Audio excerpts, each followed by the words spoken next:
Hi dears, welcome back to Ammu's word. It's me Saranya. അപ്പോൾ നമ്മൾ ഇന്നത്തെ വീഡിയോയിൽ നമ്മൾ തമ്പനയിൽ കണ്ട പോലെ തന്നെ തയ്യൽ പഠിക്കാൻ പോകുന്നവർക്ക് എന്തൊക്കെ ടൂൾസാണ് ആവശ്യം എന്നുള്ളതാണ് കേട്ടോ ഈ വീഡിയോയിൽ കാണിക്കുന്നത്. നമ്മൾ ആദ്യമായിട്ടൊരു തയ്യൽ പഠിക്കാൻ പോകുമ്പോഴത്തേക്കും ഒരുപാട് പേർക്കുമുള്ള സംശയമാണ് നമ്മൾ എന്തൊക്കെ കാര്യങ്ങളാണ് വാങ്ങേണ്ടത് അങ്ങനെയുള്ളതൊക്കെ. അപ്പോൾ അങ്ങനെ ഒരുവിധം ആൾക്കാർക്കൊക്കെ ഇതിനെക്കുറിച്ച് അറിയാമായിരിക്കും. അറിഞ്ഞൂടാത്തവർക്ക് വേണ്ടിയിട്ടാണ് ഈ വീഡിയോ. അപ്പോൾ നമുക്ക് നേരെ വീഡിയോയിലോട്ട് പോകാം. അപ്പോൾ നമുക്ക് ഫസ്റ്റ് വേണ്ടതൊരു സ്റ്റിച്ചിങ് മെഷീനാണ്. അപ്പോൾ നമ്മൾ സാധാ ഒരു തയ്യൽ മെഷീൻ പിക്ചറിൽ കാണിച്ച പോലുള്ള തയ്യൽ മെഷീൻ മതിയാവും. അപ്പോൾ നമ്മുടെ ഐഡിയാസൊക്കെ ഡെവലപ്പ് ചെയ്യണമെങ്കിൽ നമ്മൾ മെഷീൻ ഉണ്ടെങ്കിലേ പറ്റത്തുള്ളൂ. കാര്യം മെഷീനിൽ നമ്മൾ ചെയ്ത് പ്രാക്ടീസ് ചെയ്യുന്ന അനുസരിച്ചായിരിക്കും നമ്മൾ ആ ഒരു ഡിസൈൻ എത്രത്തോളം പെർഫെക്റ്റ് ആയിട്ട് കിട്ടും എന്നുള്ളത് അറിയത്തുള്ളൂ. അപ്പോൾ നമ്മൾ എല്ലാ കാര്യവും ചെയ്ത് പ്രാക്ടീസ് ചെയ്യുമ്പോഴത്തേക്ക് അതിലൊരു പെർഫെക്ഷൻ നമുക്ക് കിട്ടത്തുള്ളൂ. അതുകൊണ്ട് എന്തായാലും ഒരു സീയിങ് മെഷീൻ ആവശ്യമാണ്. പിന്നെ സീയിങ് മെഷീൻ ഇല്ലാതെ വാങ്ങാനുള്ളൊരു സാഹചര്യം ഇല്ല ഉള്ള കേസിലാകുമ്പോഴത്തേക്കും നമ്മൾ ഫസ്റ്റ് പഠിക്കുമ്പോഴത്തേക്കും കൈത്തയ്യൽ വെച്ചും പഠിക്കാൻ പറ്റും. പക്ഷേ കൈത്തയ്യൽ വെച്ച് പഠിക്കുമ്പോഴത്തേക്കും നമുക്ക് ഒരുപാട് സമയം അതിനാവശ്യമാണ്. അടുത്തത് ത്രെഡാണ്. നമ്മൾ സ്റ്റിച്ച് ചെയ്യുന്നവർക്കറിയാം ത്രെഡിൻ്റെ ഉപയോഗം. നമുക്ക് ത്രെഡ് ഉണ്ടെങ്കിലേ സ്റ്റിച്ച് ചെയ്യാൻ പറ്റത്തുള്ളൂ. അപ്പോൾ നമ്മൾ ആദ്യം പഠിച്ചു തുടങ്ങുമ്പോഴത്തേക്ക് ഒരുപാട് നൂലുകളൊന്നും വാങ്ങിച്ച് പൈസ വെറുതെ കളയണ്ട. നമുക്ക് അത്യാവശ്യം 2-3 നൂലുകൾ മാത്രം വാങ്ങുക. എന്നിട്ട് നമ്മൾ പഠിക്കുന്ന അനുസരിച്ച് ക്ലോത്തിന് മാച്ചായിട്ടനുസരിച്ച് ത്രെഡുകൾ വാങ്ങുക. പിന്നെ ത്രെഡുകൾ വാങ്ങുമ്പോൾ പൊട്ടിപ്പോകാത്ത നല്ല ത്രെഡുകൾ നോക്കി വാങ്ങുക. അടുത്തത് മെഷറിംഗ് ടേപ്പാണ്.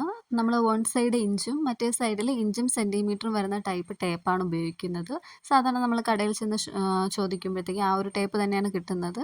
അടുത്തത് കത്രികയാണ്. കത്രിക എന്ന് പറയുന്നത് ഫസ്റ്റ് ടൈം പഠിക്കാൻ പോകുമ്പോഴത്തേക്ക് നമ്മൾ വളരെ ബ്രാൻഡഡ് ആയിട്ടുള്ളതൊന്നും വാങ്ങാൻ നിൽക്കേണ്ട. സാധാ ഒരു നോർമലായിട്ടുള്ളൊരു കത്രിക വാങ്ങുക. കാര്യം സാധാ നോർമൽ കത്രിക ആകുമ്പോൾ അതിന് വെയിറ്റ് കുറവായിരിക്കും. നമുക്കത് ഈസിലി കട്ട് ചെയ്യാനൊക്കെ എളുപ്പമുണ്ടായിരിക്കും. മറ്റ് കത്രികയൊക്കെ ആകുമ്പോൾ കുറച്ചുകൂടെ വെയിറ്റ് കൂടുതലായിരിക്കും. അപ്പം നമുക്ക് പിടിക്കാനായാലും തുണി കട്ട് ചെയ്യാനായാലും വളരെ പ്രയാസം ഉണ്ടാവും. അതുകൊണ്ടാണ് ഫസ്റ്റ് പോകുമ്പോഴത്തേക്കും നമ്മൾ എന്തായാലും ചെറിയൊരു സാധാ നോർമലായിട്ടുള്ള കത്രിക വാങ്ങുക.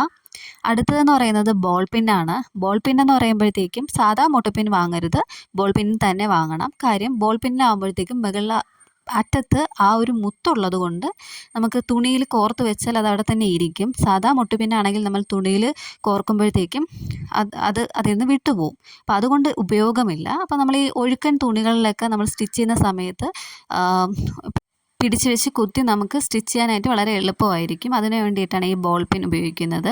അടുത്തതെന്ന് പറയുന്നത് നീഡിലാണ്. സാധാ ഒരു നീഡിലാണ്. മിഷൻ നീഡിലിനെ കുറിച്ചല്ല പറയുന്നത്. സാധാ ഒരു നീഡിൽ നമ്മുടെ കയ്യിൽ എപ്പോഴും ഉണ്ടാവണം. കാര്യം നമുക്ക് ഹെം ചെയ്യാനും അല്ലാതെ ചെറിയ ചെറിയ തയ്യലുകളൊക്കെ ചെയ്യാൻ വേണ്ടിയിട്ട് ഈ നീഡിൽ ഉപയോഗിക്കാം. അടുത്തതെന്ന് പറയുന്നത് അയൺ ബോക്സ് ആണ്. അയൺ ബോക്സ് മസ്റ്റായിട്ട് വാങ്ങേണ്ട ഒരു ഐറ്റം അല്ല. അയൺ ചെയ്ത് സ്റ്റിച്ച് ചെയ്യുമ്പോഴത്തേക്ക് നമുക്ക് കുറച്ചുകൂടി പെർഫെക്റ്റ് ആയിട്ട് ചെയ്യാൻ കഴിയും. അതങ്ങനെ ചെയ്യുന്നവർക്ക് അത് മനസ്സിലാവും തമ്മിലുള്ള ഡിഫറൻസ്. അപ്പോൾ സ്റ്റിച്ച് ചെയ്യാൻ കുറച്ചുകൂടെ എളുപ്പമായിരിക്കും. ഇനി അടുത്ത വേണ്ടത് ഫ്രഞ്ച് കർവാണ്. ഫ്രഞ്ച് കർവ് എന്ന് പറയുന്നത് പല ടൈപ്പ് ഉണ്ട്. നമ്മളിപ്പോൾ ആം ഹോൾ ഫ്രഞ്ച് കർവാണ് വേണ്ടത്. അപ്പോൾ അതുപയോഗിച്ച് നമുക്ക് ആം ഹോളും അതുപോലെ നെക്കും ഒക്കെ നമുക്ക് പെർഫെക്റ്റ് ആയിട്ട് വരയ്ക്കാൻ പറ്റും. ഫ്രീ ഹാൻഡ് ഉപയോഗിച്ച് വരയ്ക്കുന്നവർക്ക് അത് പ്രശ്നമല്ല. അല്ലാത്തവർക്ക് വരയ്ക്കാൻ ബുദ്ധിമുട്ടുള്ളവർക്ക് വേണ്ടിയിട്ട് ഈ ഫ്രഞ്ച് കർവ് യൂസ്ഫുൾ ആണ്. നെക്സ്റ്റ് വേണ്ടത് സ്കെയിലാണ്. സ്കെയിൽ എന്ന് പറയുന്നത് ഇതേപോലെയാണ്. ഫ്രീ ഹാൻഡായിട്ട് ഉപയോഗിക്കുന്നവർക്ക് ഇതിൻ്റെ ആവശ്യമില്ല. അല്ലാത്തവർക്ക് വളഞ്ഞു പോവാതെയൊക്കെ വരയ്ക്കാൻ ഇത് സഹായിക്കും. അടുത്തത് ചോക്കാണ്. ചോക്കെന്ന് പറയുമ്പോഴത്തേക്കും നമുക്ക് ഇതേപോലെ ഒരു ചെറിയൊരു ബോക്സ് ആയിട്ട് തന്നെ വാങ്ങാൻ കിട്ടും. വളരെ കുറച്ച് പൈസ ആവത്തുള്ളൂ. അപ്പോൾ ചോക്ക് നമുക്ക് വരയ്ക്കാനും എടുക്കാനും ഒക്കെ ചോക്ക് ഉപയോഗിക്കാം. വെറുതെ ഈ ചോക്ക് പൊടിച്ച് കളയാതിരിക്കുക മാക്സിമം. പിന്നെ അടുത്തത് ത്രെഡ് കട്ടറാണ്. ത്രെഡ് കട്ടർ എന്ന് പറയുമ്പോഴത്തേക്കും മസ്റ്റ് ഐറ്റം അല്ല, നമുക്ക് കത്രിക ഉപയോഗിക്കാൻ പറ്റും. സാധാരണ ത്രെഡ് കട്ടർ ഉപയോഗിക്കുന്നത് നമ്മൾ സ്റ്റിച്ച് ചെയ്യുന്ന സമയത്ത് ആ ഒരു നൂല് കട്ട് ചെയ്യാൻ വേണ്ടിയിട്ടാണ് ഈ ത്രെഡ് കട്ടർ ഉപയോഗിക്കുന്നത്. സാധാ കത്രിക ആയാലും മതിയാകും. ഇങ്ങനെ അത്യാവശ്യം വേണ്ട ടൂളുകളെ കുറിച്ചാണ് ഞാൻ ഈ വീഡിയോയിൽ പറഞ്ഞത്. അപ്പോൾ നിങ്ങൾ ആദ്യമായിട്ടാണ് എൻ്റെ ചാനൽ കാണുകയെങ്കിൽ സബ്സ്ക്രൈബ് ചെയ്യാൻ മറക്കരുത്. അതോടൊപ്പം വീഡിയോസ് ഇഷ്ടപ്പെടുകയാണെങ്കിൽ ലൈക്ക് ചെയ്യാനും ഷെയർ ചെയ്യാനും മറക്കരുത്. അപ്പോൾ ഇന്നത്തെ വീഡിയോ ഇത്രയൊക്കെ ഉള്ളൂ. അടുത്തൊരു ടോപ്പിക്കായിട്ടും വരുന്നവരേക്കും ബൈ ബൈ.